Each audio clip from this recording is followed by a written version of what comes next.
Pattern. अगदी लगेचच सुरुवात करूयात. मी न्यूज 18 लोकमतचे संपादक मंदार फणसे यांना विनंती करते की त्यांनी आदित्य ठाकरे यांना मंचावर घेऊन यावं. आपण स्वागत करूयात शिवसेना उद्धव बाळासाहेब ठाकरे पक्षाचे आमदार आदित्य ठाकरे यांचं. ठाकरी बाणा आणि राजकारणातला युवा चेहरा, युवासेना प्रमुख ते राज्याचे माजी पर्यावरण मंत्री असा त्यांचा प्रवास. आणि आता विरोधी पक्षाचा आवाज असलेले आदित्य ठाकरे यांच्यासोबतचा संवाद. यासाठी पुढची सूत्र मंदार फणसे यांच्याकडे. धन्यवाद. पुन्हा एकदा स्वागत आहे तुमचं. समृद्ध महाराष्ट्र कार्यक्रम आज दिवसभर असणार आहे आणि या समृद्ध महाराष्ट्र कार्यक्रमाच्या माध्यमातून आपण महाराष्ट्र समृद्ध कसा होणार आहे, महाराष्ट्र समृद्ध नेमका कशासाठी आहे आणि इथून पुढे ही समृद्धी आपली कशी वृद्धिंगत होत जाणार आहे हे पाहतोय. पण त्यासाठी याच महाराष्ट्रामध्ये काम करणारे, याच महाराष्ट्रामध्ये दिवस रात्र अहोरात्र लोकांबरोबर काम करणारी जी काही नेतृत्व आणि नेते मंडळी आहेत त्यांच्याशी आपण हा संवाद साधतोय. आपल्या सोबत अर्थातच जसं आपण थोड्या वेळापूर्वी म्हटलं आश्वासक असा चेहरा, युवा चेहरा आपल्या सोबत आहे. शिवसेना उद्धव बाळासाहेब ठाकरे या पक्षाचे नेते आदित्य ठाकरे. धन्यवाद. आणि मंदारजी, नशीब आपण लिहिले समृद्ध महाराष्ट्र, ते समृद्धी झाले असतं तर इथे खड्डे पडले असते लगेच. तुम्ही समृद्धीला खड्डे पडलेत असं म्हणताय, पण त्याबरोबरीनं खरं तर लोकांच्या पण मनामध्ये अनेक खड्डे आणि अनेक पोटामध्ये सुद्धा खड्डे पडलेले असतात. या सगळ्या पार्श्वभूमीवरती तुम्ही जर का बघितलं तर आत्ताचा जो महाराष्ट्र आहे, म्हणजे मला तुमच्याकडनं न्यूज पॉईंट नक्कीच घ्यायचे, पण जो विषय आम्ही घेतलेला आहे तो विषय घेताना पहिल्यांदा मला तुम्हाला हेच विचारायचं की महाराष्ट्र म्हणून तुम्ही स्वतः आदित्य ठाकरे महाराष्ट्राकडे कसं बघताय? बघा, महाराष्ट्र हे घर आहे, महाराष्ट्र हे आपलं राज्य आहे आणि अभिमानाने आपण जिथे जगभरात जातो तिथे महाराष्ट्राबद्दल बोलतोच. महाराष्ट्रात अनेक जगभरातून लोकांना आपण त्यांना स्वागत करतो इथे यायला. उद्योजक असतील, गुंतवणूकदार असतील, हे सगळंच आहे. पण हे सगळं होत असताना जी एक आपल्याला दिशा मिळायला पाहिजे, जी राजकीय एक दृष्टिकोनातून आपण बघतो की ठीक आहे माझं राज्य इथे चाललेलं आहे. आज आपल्या राज्यामध्ये साधारणपणे 200 आमदार हे सत्ताधारी आहेत. एक पक्ष, 2 फुटीर गट ह्यांचं सरकार आहे. किती दिवस टिकतील, नाव राहील नाही राहणार हे सगळं वेगळी गोष्ट, पण नेमका महाराष्ट्रात चाललाय कुठे हे आज विचार करण्याची वेळ आलेली आहे. मी मगाशी जो आता जोक केला की समृद्धी आणि खड्ड्यांचा, खरं सांगतो तुम्हाला, म्हणजे समृद्धी महामार्ग, ज्याचं नाव खरं तर माझ्या आजोबांवरनं दिलं, हिंदू सम्राट बाळासाहेब ठाकरे समृद्धी महामार्ग.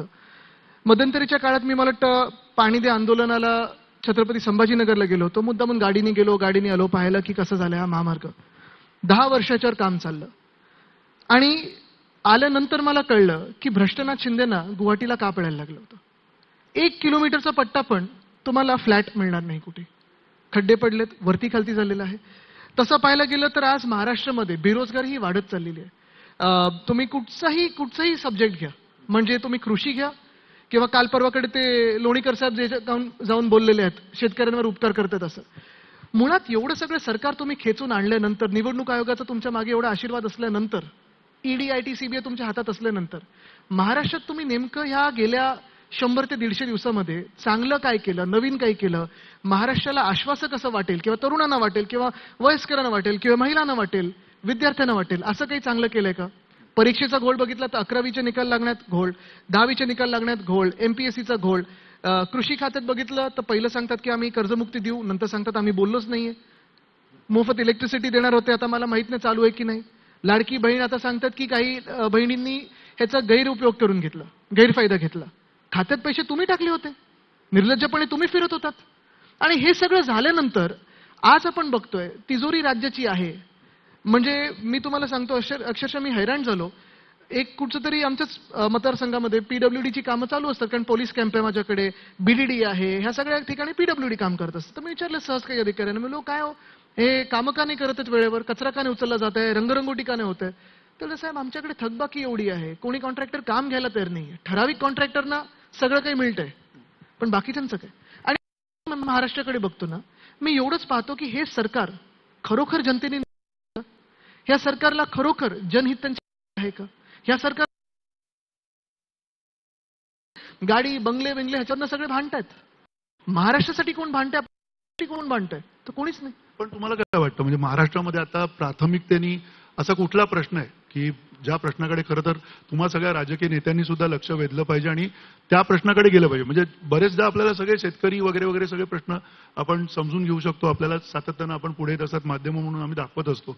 पण तुम्हाला प्राथमिकतेनं असं का वाटतंय की महाराष्ट्रामध्ये पुढच्या 10 वर्षात, पुढच्या 15 वर्षात असं काय असणार आहे? बघा, तुम्हाला सांगू, प्राथमिकतेने मला वाटतं पहिली गोष्ट म्हणजे जेव्हा आपण सरकार चालवतो तेव्हा तिथे कुठचाही प्रथम किंवा शेवटचा क्रम नसतो. सगळी खाती ही महत्वाची असतात. मग ते आदिवासी विभाग असेल किंवा मग तो शालेय शिक्षण असेल किंवा मग कृषी असेल किंवा उद्योग असेल. अनेक गोष्टी या महाराष्ट्रात आत्ताच्या मंत्र्यांनी करण्यासारख्या आहेत आणि अनेकदा आम्ही हाऊसमध्ये पण बोललोय की जेव्हा जेव्हा तुम्हाला वाटत असेल की महाराष्ट्रासाठी सगळ्यांनी एकत्र यायला पाहिजे, आम्ही यायला तयार आहोत. सगळे इगो बाजूला ठेवून यायला तयार आहोत, सगळी भांडणं बाजूला ठेवून तयार आहोत, सगळे राजकीय मतभेद आहेत ते बाजूला ठेवून एकत्र यायला तयार आहोत. पण महाराष्ट्र हिताचं तर बोला. स्वतःच्या हिताचं बोलताय, कॉन्ट्रॅक्टरच्या हिताचं बोलताय, अदानी समूहाच्या हिताचं बोलताय. आज सगळ्यात मोठा प्रश्न ह्या मुंबईमध्ये आहे की जवळपास 1600 एकर जमीन मुंबईची फुकटात दिली जाते, ती अदानीला दिली जाते.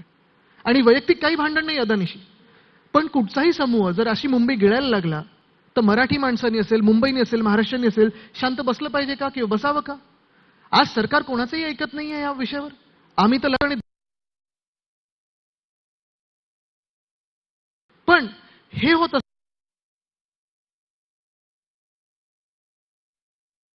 आत्महत्या वाढत चालल्यात, पण कोणालाही काही पडले नाही. उलट मंत्री असतील किंवा सत्ताधारी आमदार असतील मस्तीत जाऊन तिथे काहीतरी स्टेटमेंट देऊन येतात.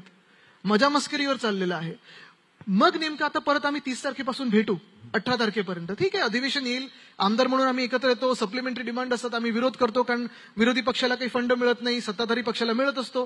हे सगळं होऊन देखील आम्ही भाषणं करून रील बनतो आमचा. पुढे काय? तुम्ही तिथे जेव्हा विधिमंडळ म्हणून एकत्र येतात, जनतेतून जे निवडून आलेले आहेत त्यांचं ऐकणार आहात की नाही? जनतेचा आवाज ऐकणार आहात? तुमचा आवाज ऐकला जातो? आमचा ऐकू जातो केव्हापर्यंत की आम्ही रस्त्यावर उतरून आंदोलन करतो तिथे. पण हाऊसमध्ये जर तुम्ही पाहाल, बहुमत त्यांच्याकडे, आणि असं बहुमत आहे, आम्ही तर त्याच्यात हे पण सांगतोय की तुमचं बहुमत आहे ना, एकमताने पण आम्ही पारित करायला तयार आहोत. पण महाराष्ट्राच्या हिताचं बोला. पण एक जो प्रश्न तुम्ही आता त्याचा उल्लेख केला की महाराष्ट्र हितासाठी सगळ्यांनी एकत्र आलं पाहिजे. आता तुम्ही म्हटलात की हिंदी सक्तीची केली, पण हिंदी सक्तीची नाही, ही त्रिभाषा धोरणाच्या अंतर्गत. काल तुमचाच व्हिडिओ आम्ही बघितला ज्यावेळेला त्यांनी दाखवला पूर्वीचा, ज्या व्हिडिओमध्ये तुम्ही म्हणत होतात की कुठलीही वेगळी भाषा शिकायला काही हरकत नाही. निश्चितपणे, पण त्या व्हिडिओचा पुढचा भाग त्यांनी दाखवलाच नाही. माझा सक्तीला विरोध आहे. माझं म्हणणं स्पष्ट आहे, मराठी किंवा तुमची मातृभाषा ही तुम्हाला आलीच पाहिजे. प्रत्येक राज्याची एक मातृभाषा. जेव्हा 1956 ते 1960 मध्ये राज्यांचं रिऑर्गनायझेशन झालं होतं, प्रत्येक राज्याला एक भाषा मिळालेली आहे, भाषेवर प्रांतरचना झालेली होती. त्या त्या राज्यात त्या त्या भाषेचा आदर हा झालाच पाहिजे. दुसरी गोष्ट म्हणजे जागतिक जर ट्रेंड बघितलात, मग मी सिंगापूरचं उदाहरण देतो कारण सिंगापूर एक असा देश आहे, बेटा एवढा तो देश आहे, बेटच आहे खरं तर, मुंबईसारखा तो देश आहे. त्याच्यात मलई लोक आहेत, चायनीज आहेत, तमिळ आहेत, अनेक लोक तिथे येतात, पण त्यांची आयडेंटिटी सिंगापोरियन आहे आणि त्यांना एकत्र करणारी ही इंग्लिश भाषा होती. जगात जर तुम्हाला फायनान्शियल कॅपिटल पुन्हा एकदा बनायचं असेल, आर्बिट्रेशनचं कॅपिटल बनायचं असेल, तुम्हाला पुढे जायचं असेल, प्रगती करायची असेल, तुम्हाला इंग्लिश शिकायला लागतं. आजही तुम्ही मुंबईत सगळ्यात सर्वोत्तम हॉटेल घ्या, तिथे शिवसेनेची युनियन, शिवसेना उद्धव बाळासाहेब ठाकरे पक्षाची अनेक वर्ष युनियन आहे. मराठी माणसं स्थानिक तिकडची आजूबाजूची भूमिपुत्र तिथे कामावर आहेत आणि सगळे उत्तम इंग्लिश बोलतात, मराठी बोलतात, इंग्लिश पण बोलतात, आणि म्हणूनच जगाच्या सगळ्यात चांगल्या हॉटेलमध्ये आम्ही ती युनियन टिकू शकलोय. तिसरी भाषा असेल ती मग तुम्ही हिंदी घ्या, तमिळ घ्या, कन्नडा घ्या, ओडिया घ्या, फ्रेंच घ्या, स्पॅनिश घ्या. अनेक लोकांना भाषा येतात ना. नरसिंहराव जे आपले प्रधानमंत्री होऊन गेलेत, किती भाषा यायचं त्यांना? 14-15 भाषा यायचे. ते काय भाषेच्या सक्तीच्या शाळेत गेले होते की 14च भाषा शिकायला पाहिजेत? वाजपेयी साहेबांना किती भाषा यायच्या? ते काय भाषेच्या सक्तीच्या एका ह्याच्या शाळेत गेले होते की नाही मराठी पण शिकलंच पाहिजे, अमुक पण शिकलंच पाहिजे? माझं म्हणणं हेच आहे की 5वी पासून जर तुम्हाला एखादा सब्जेक्ट आणायचा असेल तर तो विषय तुम्ही आणा, पण त्या विद्यार्थ्यांना आणि पालकांना तुम्ही ती सूट द्या की तुम्हाला भाषा शिकायची असेल तर कुठची भाषा शिकायची, किंवा वेगळं काही तुम्हाला कमर्शियल ऍप्लिकेशन्स असेल, इकॉनॉमिक्स असेल, फायनान्शियल लिटरसी असेल, असं काहीतरी आणू शकता तुम्ही शाळेमध्ये. जे आम्ही मुंबई महानगरपालिकेच्या शाळेत करत होतो तसे प्रयोग करा ना. खूप प्रयोग तुम्ही केले. म्हणजे मी या विषयावर ठाम आहे की भाषा अनेक मी शिकू शकता, पण सक्तीच्या विरोधात आहे. सक्तीच्या विरोधात, पण सातत्यानं सरकार पण म्हणते की आम्ही सक्ती करत नाहीये. त्याच्यात कुठे काय तुम्हाला सक्ती म्हणजे आज ते शालेय शिक्षण मंत्री बोललेत की मौखिक शिकवलं जाणार आहे आणि पुस्तकांचं नाही. म्हणजे मग सगळ्यांचं हिंदी महिने बोले असंच होणार. पण आम्हाला काय थोडं ह्या मंत्र्यांनी पण पहिलीपासून परत एकदा धडे घेणं गरजेचं आहे. पहिलीच्या मुलांना तुम्ही 3-3 भाषा शिकवणार, गणित आम्हाला कसं बसायचं त्याच्यात आम्ही तिसरी भाषा शिकू. अच्छा. एक थेट प्रश्न तुम्हाला पण एक आहे, विचारायचा. कदाचित ह्या मंत्र्यांना गणित बरोबर यायचं म्हणून ते पळाले गुवाहाटीला. म्हणून तिकडे पण या सगळ्याच्यामध्ये एक थेट प्रश्न तुम्हाला आणखीन विचारायचा आहे. कारण सातत्यानं सगळ्याच वेगवेगळ्या ऑफलाईन कोर्सेस याच्यामध्ये सगळीकडे विचारला जातो की ठाकरेंनी मराठीचा आग्रह धरला, पण ठाकरेंची मुलं जी आहेत ती सगळी बॉम्बे स्कॉटिशमध्ये गेली. तुम्ही स्वतः बॉम्बे स्कॉटिशमध्ये शिकलात. तुम्हाला असं वाटलं की कुठे एक सुप्रीमसिस्ट असा इंग्लिशमध्ये शिकल्याने आपल्याला का खरं ऍडव्हान्टेज मिळतो? म्हणजे काय होतं काय त्या बघा, मी आता आपण कुठच्या भाषेत बोलतोय मगासपासून? मला एक शब्द सांगा की मी इंग्रजीत बोलतोय. सगळं आपण अस्खलित मराठीतच बोलतो ना. बरं, मराठी भाषेत देखील घरी आमचं वातावरण मराठीच असतं. आणि दुसरी गोष्ट म्हणजे कदाचित नुसतं देशातली नाही, नुसतं आशिया खंडातली नाही, तर जगातली एकमेव मुंबई महानगरपालिका असेल जिथे आम्ही मुंबई महानगरपालिकेच्या शाळेमध्ये IB board, ICSE board, IGCSE board, CBSE board आणि SSE बोर्ड हे सगळे आणले. जिथे त्या शाळेला गळती लागली होती तिथे 10,000 ऍप्लिकेंट्स आले 4,000 सीटसाठी. आम्हाला ऑनलाईन लॉटरी काढायला लागली. म्हणजे ज्या शिक्षण पद्धतीत मी जाऊ शकलो आणि शिकू शकलो, माझं हेच स्वप्न होतं जे मी पूर्ण करून दाखवलं. दुर्दैवाने आता हे लोक बंद पाडतात, ते मी पुन्हा एकदा सत्तेत येईन आणि ते करीन की सगळ्यात चांगल्या शिक्षण पद्धती ह्याचा चॉईस विद्यार्थ्यांना आणि पालकांना आपण मुंबई महानगरपालिकेच्या शाळेत मोफत दिला पाहिजे. हे आम्ही करून दाखवलं होतं आणि पुन्हा करणार आता निवडणूक झाल्यानंतर. पण आता निवडणूक केव्हा होणार आहे? आता सगळ्यांचं न्यूयॉर्कवर लक्ष आहे. ते झाल्यानंतर कदाचित तिथे पण EVM नसेल तर गडबड नाही होणार. आपण ग्लोबल जगामध्ये आहोत, त्यामुळे या सगळ्या ग्लोबल वातावरणामध्ये तुम्ही न्यूयॉर्ककडे तुम्हाला इंटरेस्ट आहे न्यूयॉर्कमध्ये? माझे बिलकुल नाही. मुंबईवर प्रेम आहे आणि मुंबईवर लक्ष आहे. पण न्यूयॉर्कवर एवढ्यासाठीच लक्ष आहे कारण तिथे तरी काहीतरी होतं निवडणुका. आमच्याकडे निवडणुका कुठे होतात? एवढं सत्ता प्राप्त करून देखील मुंबईत हिंमत नाही त्यांची निवडणुका करून घेण्याची. पण जर आता निवडणुका जाहीर झाल्याच, पण त्याच्या अगोदर असं बरंच म्हटलं जातं की हा मराठीचा मुद्दा आणि त्याच्यावरती होणारं राजकारण आणि स्वतः उद्धव ठाकरे, राज ठाकरे हे सुद्धा एकत्र येणार आहेत ह्याच मुद्द्यावर, मराठीच्या मुद्द्यावर. म्हणजे निवडणुकीचं सकाळपासून ऐकतोय. तुम्हाला अजून माहिती नाही, कल्पना काय? सोर्स बेस्ड बातम्या ऐकलं असेल थोडंसं पलीकडे काय चाललंय? IQ आहे, सोर्स बेस्ड बातम्या आहेत. पण किमान बघा, तुम्हाला एक सांगतो, याच्यात एक महत्वाचं, जे आम्ही एकत्र येत आहोत हा विषय फार महत्वाचा आहे. आज जे आम्ही सांगत आहोत की मराठी माणसाचं अस्तित्व असेल, मुंबईचं अस्तित्व असेल, हे धोक्यात एवढ्यासाठी झालेलं आहे. जसं मी सांगितलं ना मगाशी, अदानी मदर डेअरीच्या प्लॉटमध्ये फक्त एका प्लॉटवर मुंबईचं 1,500 कोटीचं नुकसान होतंय. म्हणजे आता ते CAGनी आणि EDनी केस बंद केली ते 2G स्कॅमवर. 2 लाख कोटी जे काही आम्हाला सांगितलं होतं NDA मध्ये की 2 लाख कोटीचा घोटाळा झालाय, भ्रष्टाचार झालाय. CAGनी पण माफी मागितली आणि ED पण क्लोज झाली ती केस. बरोबर आहे. पण इथे तर सरळ सरळ दिसतंय की मुंबईचं 1,500 कोटीचं नुकसान एका जागेतून होतंय. दुसरीकडे तुम्ही धारावीचा जर प्लॉट बघितला, धारावीमध्ये 7,500 कोटीचं प्रीमियम अदानी समूहला माफ केलेलं आहे. तुम्ही मला सांगा ना, असं जर तुम्ही उद्या टॅक्स नाही भरला, आम्ही आज ठरवलं ह्या सगळ्या इथे खोलीत सगळ्यांनी बसलेत त्यांनी की आम्हाला टॅक्स भरायचंच नाहीये, सरकार आमच्या मागे हात धुवून नाही लागणार? मग जे आम्हाला मुंबईकर असून मिळत नाहीये ते अदानीला का मिळावं? त्या सवलती का मिळाव्या? पण ह्या सवलतींचा जो मुद्दा सुरू झाला, म्हणजे आपण त्याच्यात मागे जायला नको, कारण तुमचं ज्यावेळेला सरकार होतं त्यावेळेला सुद्धा मागे जाणं गरजेचं आहे, कारण आमचं तुमच्या सरकार सरकारच्या होतं. वेळेला त्यावेळेला काय बिलकुल तुम्हाला त्यावेळेला- सांगतो, ह्याच्यात सांगणं गरजेचं आहे सगळ्यांना, कारण हे फार महत्वाचं आहे. भाजपकडून प्रचार सुरू होतो, नशीब आता ह्यांना नेहरूंना नाही खेचून आणलं ह्याच्यात, नाही तर नेहरूंनीच हे दिलं अदानीला असं पण म्हणतील. पण भाजपकडून एक अपप्रचार सुरू होतो की नाही हे उद्धव ठाकरेंच्याच सरकारने दिलं. उद्धव साहेबांचं जेव्हा महाविकास आघाडीचं सरकार होतं तेव्हा आम्ही एक पहिलं टेंडर रद्द केलं होतं, कारण त्याच्या मागे कोण होतं, काय होतं, काही स्पष्टता नव्हती. त्याच्यात जागा किती मिळणार धारावीकरांना वगैरे काही स्पष्टता नव्हती. नवीन टेंडर होत असताना हे तुम्हाला मी आत्ताही सांगतो आणि कुठेही पहिलेही बोललोय आणि नंतरही बोलायला तयार आहे, कदाचित अदानीला मिळू शकलं असतं, कदाचित कोणाला दुसऱ्यालाही मिळू शकलं असतं. कारण अदानी ह्या व्यक्तीला वैयक्तिक विरोध नाहीये.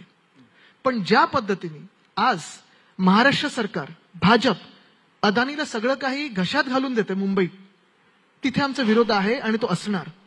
ह्याचं कारण एक आहे, तुम्हाला काही ठराविक सवलती सांगतो, कारण हे टेंडर आमच्या वेळी बनत होतं, पण टेंडर पास कधी झालंय आणि टेंडरमध्ये जे काही घुसवले ते कधी घुसवले?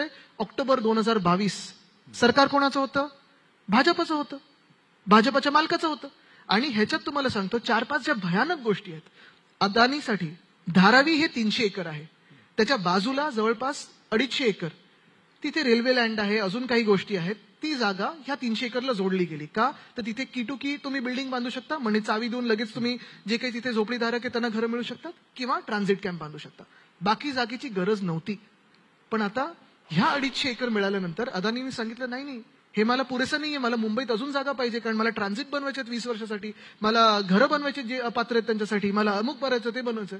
मदर डेअरीचा प्लॉट, विक्रोळीतला प्लॉट, घाटकोपर मधला प्लॉट, मुलुंड मधला प्लॉट, अक्सा बीचचा प्लॉट. आणि गंमत म्हणजे जिथे ज्या जागेवर आम्ही मेट्रोची कारशेड नेत होतो, म्हणजे त्याच्यात साधारणपणे मुंबईचे 10,000 कोटी वाचले असते. 3, 6, 4 आणि 14 ह्या मेट्रोच्या लाईन जोडून आणि ज्यात त्या काही लोकांनी जागा हडपलेल्या त्यांच्याकडून विकत घेण्याच्या ऐवजी एकाच जागी सगळं आलं असतं. 10,000 कोटी वाचले असते. ती जागा केंद्र सरकारने सांगितलं नाही, ही तर सॉल्ट पॅनची जागा आहे, मिठागर आहे, तुम्ही इथे कसं जाऊ शकता. कोर्टात गेले, बरोबर सरकार पाडलं आमचं. आरेला परत कारशेड नेली. आता सांगितलं आता मिठागर नाही, आता अदानीला देऊन टाका. तीच जागा. हा म्हणजे तुम्ही बघा, आता ही सगळी जागा मिळून 1600 एकर, जवळपास 1600 एकर फुकटात दिली अदानीला. त्याच्या पुढचं काय, तर मुंबईमध्ये टीडीआर जर कोणाला घ्यायचं असेल नवीन इमारत बांधायला, पहिले 40% हे तुम्हाला अदानीकडूनच घ्यावे लागतील. 7,500 कोटीचा प्रीमियम जो अदानीनी बीएमसीला द्यायला पाहिजे तो माफ.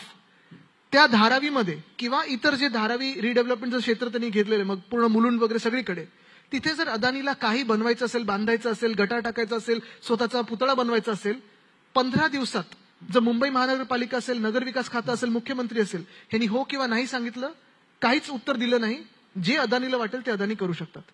हा कुठचा न्याय. आणि तुम्हाला ह्याच्याही पुढे जाऊन सांगतो, ह्याच्यापेक्षा पुढचं धोकादायक तुम्हाला सांगतो. ह्याच्या पुढे धोकादायक ही गोष्ट आहे, परवाकडे पहिली यादी आली सर्वेची, पात्र अपात्रची, आणि त्याच्यात 80% लोक हे अपात्र ठरवलेत. का तर 31 डिसेंबर 1999 म्हणजे 1 जानेवारी 2000 साल इथपर्यंत जेवढे लोक तिथे राहत होते तेच तिथे राहण्यासाठी पात्र आहेत. 25 वर्षापूर्वी आता जे राहतात ते अपात्र आहेत. त्यांना अदानीकडून 12.5 लाखात घरं विकत घ्यायला लागणार. मग कुंभारवाड्याचं काय, चर्मोद्योगाचं काय, कोळीवाडा आमचा तो कुठे जाणार, 305 स्क्वेअर फुटात बसवणार आहे. एकंदर काय की ही जागा मग कोण घेणार, सगळे ह्यांचेच लोक जे आणून इथे ते बसवतील. मग बुलेट ट्रेनचं पण जागा तुम्ही फुकटात दिली गुजरातला, तुम्ही तिथे सुरत अहमदाबाद ते करताय, आणि गिफ्ट सिटी तुम्ही गुजरातला नेली. मग माझ्या महाराष्ट्राला, माझ्या मुंबईला काय मिळतंय. माझं शहर लुटून मी तिथे धारावीत 1 इंच सुद्धा त्यांना हलू देणार नाही. आम्ही लढू आणि जिंकू हे आम्ही ठरवलेलं. पण यासाठी तुम्हाला एकत्र यावं लागेल. आज मुंबई म्हणून सगळे आम्ही एकत्र आलो. उद्धव ठाकरे, राज ठाकरे एकत्र येतील असं वाटतं.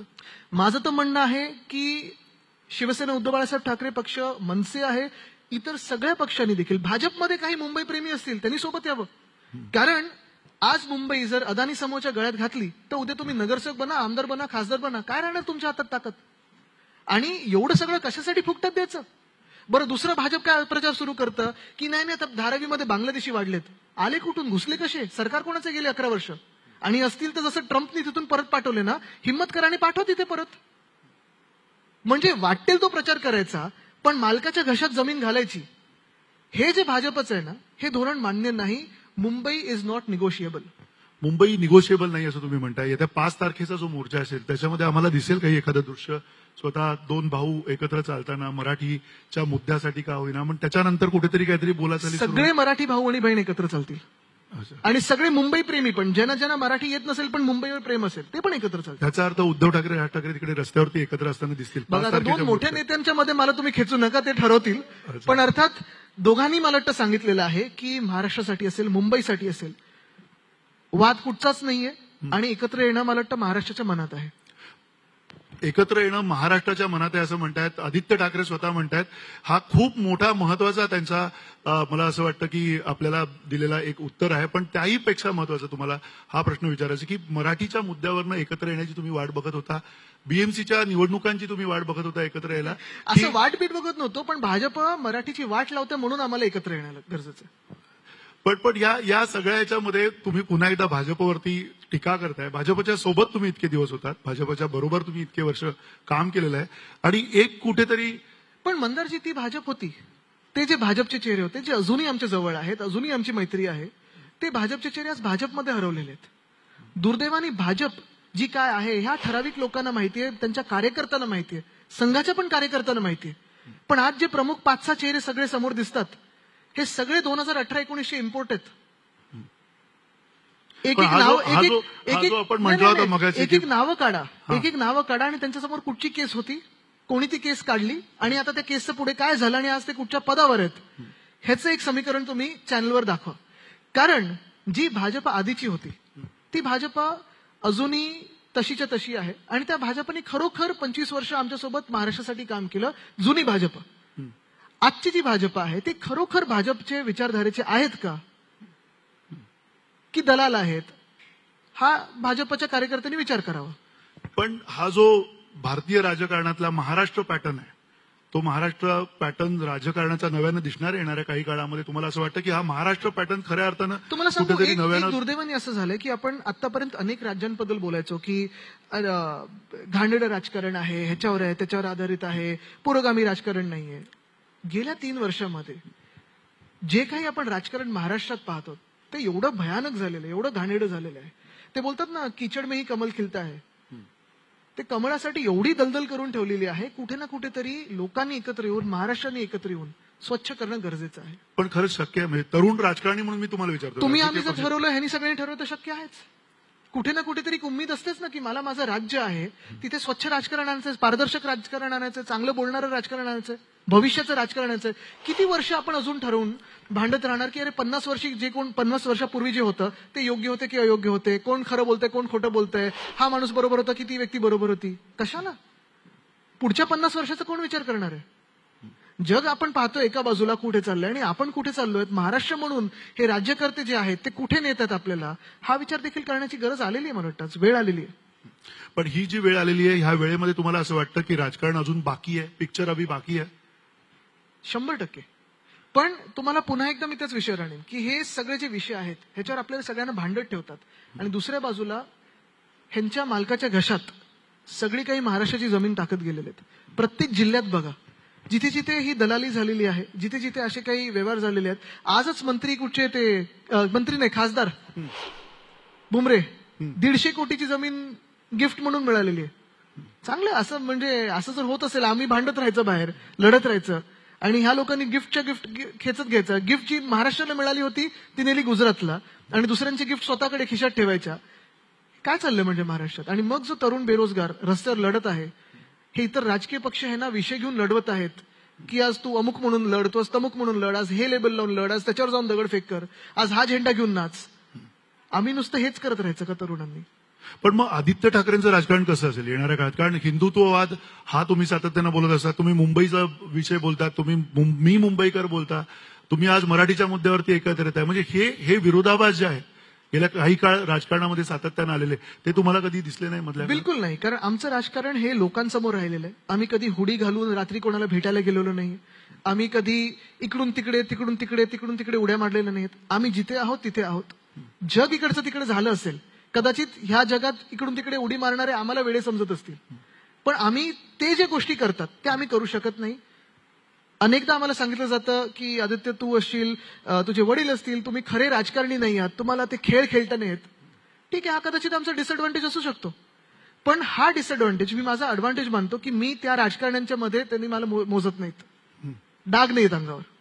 पण तुम्हाला ब्रँड ठाकरे बद्दल जर विचारायचं झालं तर तुम्हाला कुठला ब्रँड ठाकरे तुमच्या जवळच आहे? प्रबोधनकारांपासून, बाळासाहेबांपासून, राज ठाकरे, उद्धव ठाकरे यांच्यापासून तुमच्यापर्यंत कुठला ब्रँड ठाकरे तुम्हाला? बघा, प्रत्येक पिढी ही त्यांच्या काळामध्ये प्रत्येक पिढीचं ते रेलेव्हंट विषय घेत गेले. माझे पणजोबा तसं पाहायला गेलं तर जातीपाती असतील किंवा अनटचेबिलिटी असेल ह्याच्या विरुद्ध, अस्पृश्यताच्या विरुद्ध लढत आले, चाइल्ड मॅरेजच्या विरुद्ध लढले.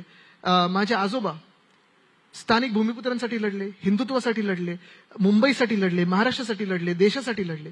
माझे वडील अर्थात हे सगळं घेऊनच, म्हणजे ह्या सगळे एलिमेंट्स घेऊन कोविड महामारीच्या वेळी जी त्यांनी एक त्यांची ऍडमिनिस्ट्रेटिव्ह केपेबिलिटी दाखवली ती जगाने पाहिली. धारावी मॉडेलचा उल्लेख तर WHO केला. हे सगळं होत असताना आपण पाहतोय की आमचा ब्रँड ठाकरे हा आमचा नाहीये, हा महाराष्ट्राचा आहे. पण हे होत असताना भ्रष्टनाथ मिंदे शिवसेना नाव चोरतायत, हा चिन्ह चोरतायत, स्वतःची लाज वाटते म्हणून उद्या कधी ठाकरे पण लावून फिरतील.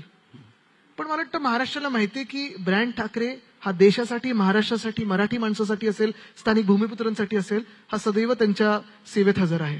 पण त्या आत्ताचे जे सगळे जे बदल झालेले आहेत, पक्षीय बदल जे झालेले आहेत, या पक्षीय बदलांमध्ये तुम्हाला असं वाटतं की अजून काहीतरी जागा आहे, काही लोक तुमच्याकडे परत येतील पुन्हा? हे जे सगळं, ही जी सातत्यानं घुसळण चालू आहे, विचारावं लागतं की आज तुम्ही कुठे आहात, उद्या कुठे आहात.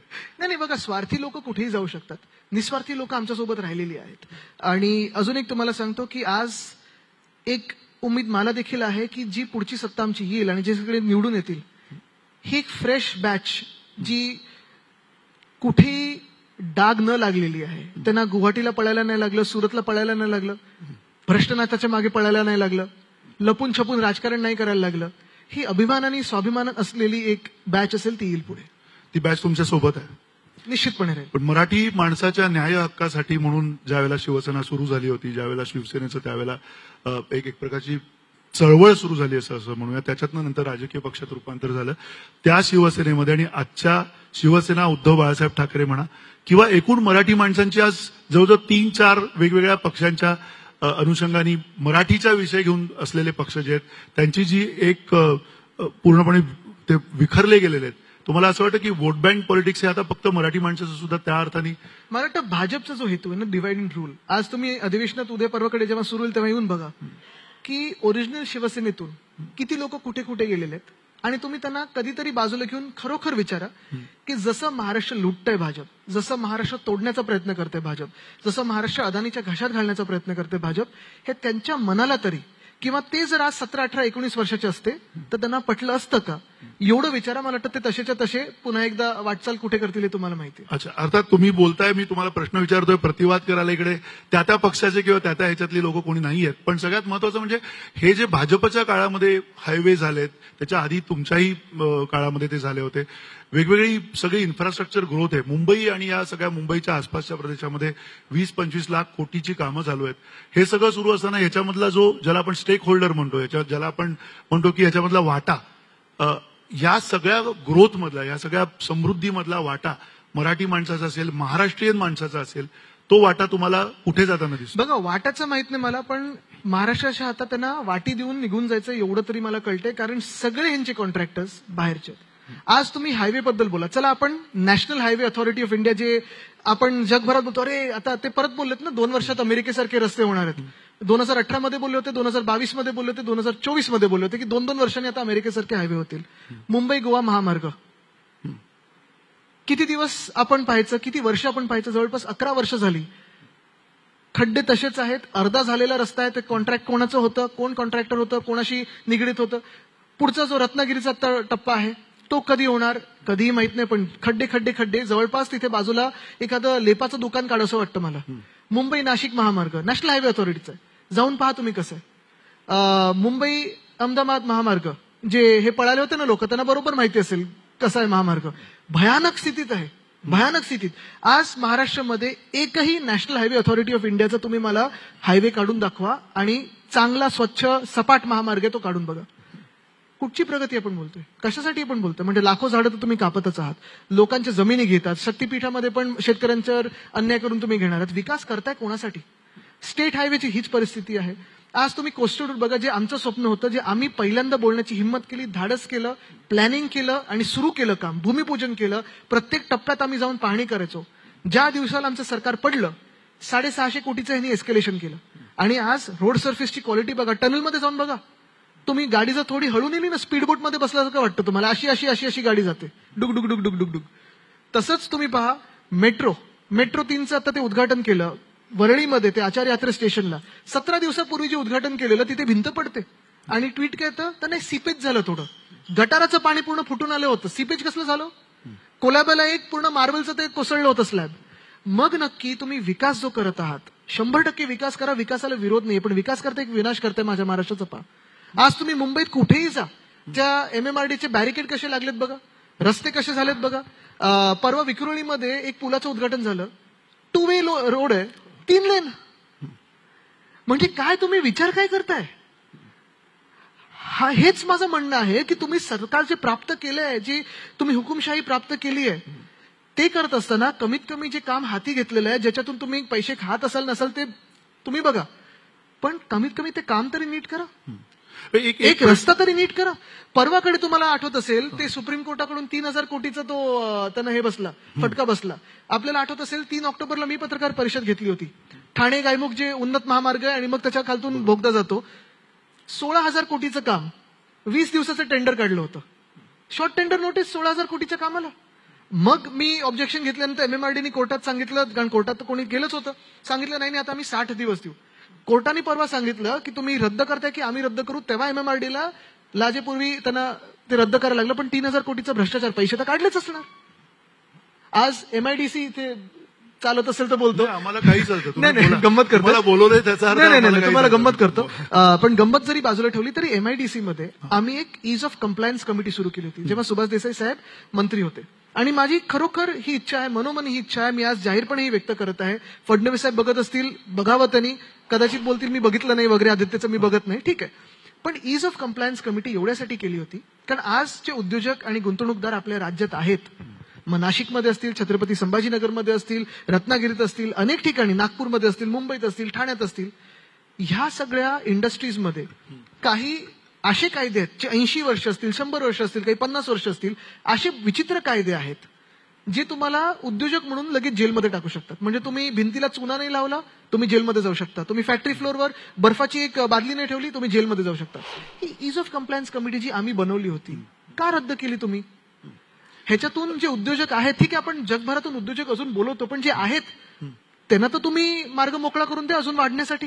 त्या अर्थाने हा जो सगळा तुमचा जो खिचाताण चालू आहे गेले काही काळ सत्ताधारी आणि विरोधक म्हणून, एक राजकीय प्रश्न 1-2 शेवटचे तुम्हाला विचारायचे. त्यातला सगळ्यात महत्वाचा प्रश्न हाच आहे की मुंबई महापालिका आणि ठाकरे शिवसेना हे जे सगळं कुटुंब आणि या कुटुंबाचा एक बृहत परिवार, याच्यातलं जे एक नातं आहे ते नातं तुम्हाला ह्या आता असं वाटतंय की अस्तित्वाचा धोका आहे म्हणून आपण एकत्र आलं पाहिजे, अस्तित्वाचा धोका आहे म्हणून आपण पुढे एकत्र जायला पाहिजे.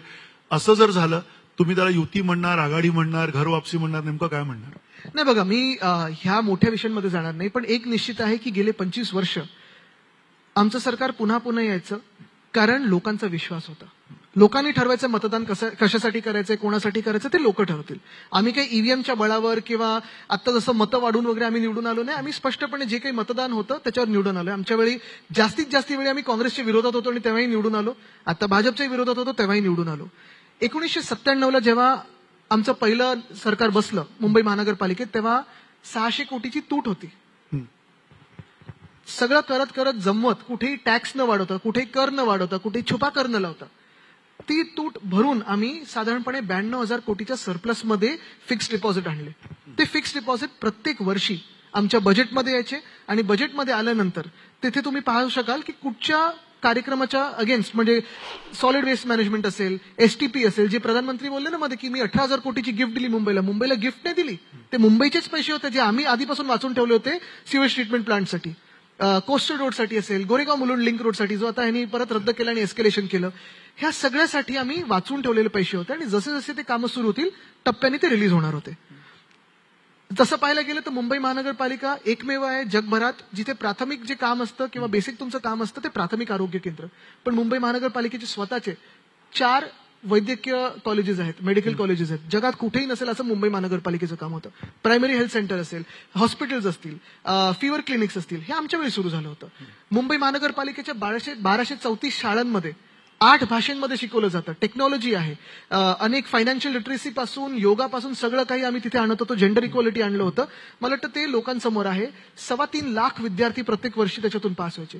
BST बस जी आज भाजपला बंद करायची आणि प्रायव्हेटाईज करायची आहे, तीच BST बस 5 किलोमीटरमध्ये 5 रुपयात 5 किलोमीटर, 10 रुपयात 10 किलोमीटर, 15 रुपयात 15 किलोमीटर जायची. 20 रुपयात तुम्ही कुठूनही कुठे जायचात आणि 10,000 इलेक्ट्रिक बसेस मुंबईमध्ये आम्हाला आणायच्या होत्या. जर ह्या देशामध्ये सर्वात परवडणारी वीज कुठची असेल तर ती BSTची होती. जर ह्या देशामध्ये सर्वात परवडणारं पाणी कुठचं असेल तर मुंबई महानगरपालिकेचं होतं. 4 धरणं आहेत, नाही जास्तीच धरणं आहेत, पण आम्ही डिसॅलिनेशनचा पण प्लांट मुंबईला परवडणारा लावणार होतो. हे सगळं बंद करणारी लोक म्हणजे भाजप आणि भ्रष्टनाथ बिंदे आहेत. आता लोकांनी ठरवायचं आहे की मतदान कोणाला करायचं, मुंबईतल्या माणसाला करायचं आहे की मुंबई लुटणाऱ्या लोकांना करायचं. 5 तारखेला तुम्ही स्वतः मोर्चामध्ये असणार आहात. मराठी निश्चितपणे संयुक्त महाराष्ट्रापासून सुरू झालेला आता संयुक्त मराठीपर्यंत आलेला जो मोर्चा आहे त्या मोर्चामध्ये नवीन महाराष्ट्र येणाऱ्या संयुक्त महाराष्ट्रच आहे ना. म्हणजे मराठी आणि महाराष्ट्र तुम्ही वेगळं कसं करू शकता? महाराष्ट्रच आहे, हा महाराष्ट्रच बोलत आहे. आणि हे जे महाराष्ट्राला बिघडवण्याच्या वाटेवर नेऊ इच्छित आहेत भाजपवाले, त्यांच्यापासून आम्हाला सावध राहून काम करायलाच लागेल. येणाऱ्या काळातला सगळा जो महाराष्ट्राची समृद्धी ही तुम्हाला असं वाटतं की तुमच्या या अशा नव्या एकत्र येण्यानी किंवा नवा काहीतरी एक महाराष्ट्रातला राजकीय पॅटर्न समोर घेऊनच ही समृद्धी आणता तुमच्या मनातली समृद्धी? महाराष्ट्राच्या हितासाठी जे कोणी सोबत यायला तयार आहेत, आम्ही सोबत घेऊन खांद्याला खांद्याला लावून महाराष्ट्रासाठी लढण्याला आम्ही तयार आहोत. राज ठाकरे आणि उद्धव ठाकरे यांच्या तुमच्या घरातलं जे काही एक कटुता ज्या काही कारणामुळे असेल ती कटुता आता नाही असं आम्ही समजायचं? बघा, तुम्हाला एक सांगू, आता जवळपास 20 वर्ष झाली. कटुता मला वाटत नाही कधी आमच्या मनात होती. उद्धव साहेब जर तुम्हाला माहिती आहे, राग मनात ठेवत नाहीत कधी. जे काय असतं ते स्पष्ट तोंडावर असतं आणि मला वाटतं दुसऱ्या बाजूने पण तसंच आहे. ठीक आहे, राजकीय आतापर्यंत आमचे मार्ग वेगळे होते, राजकीय पद्धती वेगळ्या होत्या. एक महत्वाचं, जसं मी सांगितलं की राजकारण असेल, पण आम्ही जे राजकारण करतो ते समाजकारणच असतं. आणि जे आतापर्यंत आम्ही पाहत आलोय, ऐकत आलोय आणि जसं वागत आलोय की लोकांच्या मनात काय आहे, लोकांना काय गरजेचं आहे, स्वतःचा विचार करू नका, स्वार्थ पाहू नका, लोकांना काय महत्वाचं आहे. मला वाटतं हेच आम्हाला वंदनीय हिंदू सम्राट बाळासाहेब ठाकरेंनी शिकवण दिलेली आहे. तीच आम्ही पाळू. लोकांच्या जे मनात असेल ते होईल. अच्छा, ते होणार आणि ते दिसणार आम्हाला. जे लोकांच्या मनात असेल ते होईल. पुन्हा एकदा आदित्य ठाकरे यांनी अतिशय स्पष्टपणे सांगितलेलं आहे आणि एक सुतवाच त्यांनी अतिशय स्पष्टपणे केलेला आहे की त्यांना स्वतः एकत्र यायला, स्वतः राज ठाकरे यांचा मनसे पक्ष असेल किंवा शिवसेना उद्धव बाळासाहेब ठाकरे पक्ष असेल, दोन्ही पक्ष एकत्र यायला त्यांना तरी कुठे काही अडचण वाटत नाहीये. शक्यता इनफॅक्ट त्याच्यामध्ये दिसत आहेत त्यांना आणि येणाऱ्या काळामध्ये हे दिसेल. महाराष्ट्राचा हा जो नवा बदलता जो राजकीय पट आहे किंवा महाराष्ट्राचा हा जो राजकारणाचा जो उलतापालतीचा काळ आहे तो येणाऱ्या काळात कसा स्थिरावेल हेही त्या निमित्ताने आपल्याला बघता येईल. पण सगळ्यात महत्वाचं म्हणजे मुंबईबद्दलचं आणि महाराष्ट्राबद्दलचं जे विजन आहे ते आदित्य ठाकरे यांनी त्यांच्या शब्दामध्ये स्पष्टपणे आपल्याला सांगितलेलं आहे. धन्यवाद. नमस्कार. जय महाराष्ट्र.